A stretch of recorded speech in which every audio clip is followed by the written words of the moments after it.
بسم الله الرحمن الرحيم. السلام عليكم ورحمة الله وبركاته.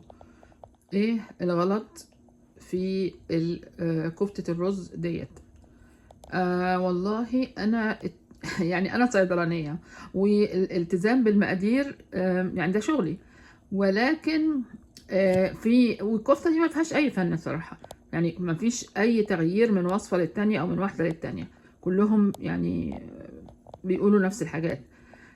ولكن زي ما انتم شايفين كده الناحيه دي، الحبه اللي هناك دول غامقين. ليه غامقين؟ لان انا نسيتهم في هما بيتحمروا في الزيت، لان كنت بصبع الحبه اللي بعدهم.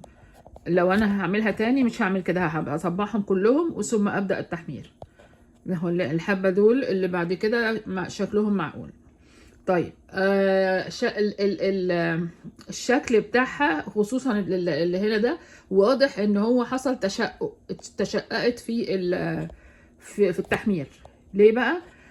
اعتقد يعني والله اعلم انه انا بعد ما طحنت الحاجه كلها مع بعضها ما حمرتهاش على طول، فالى حد ما نشفت شويه.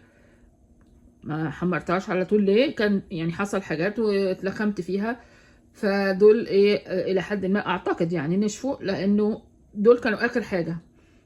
الاولانيين دول ما حصل لهمش حاجه، ما فيش تشققات يعني ولا حاجه. بالاضافه لكده لازم تبقى كميه الخضار متوفره.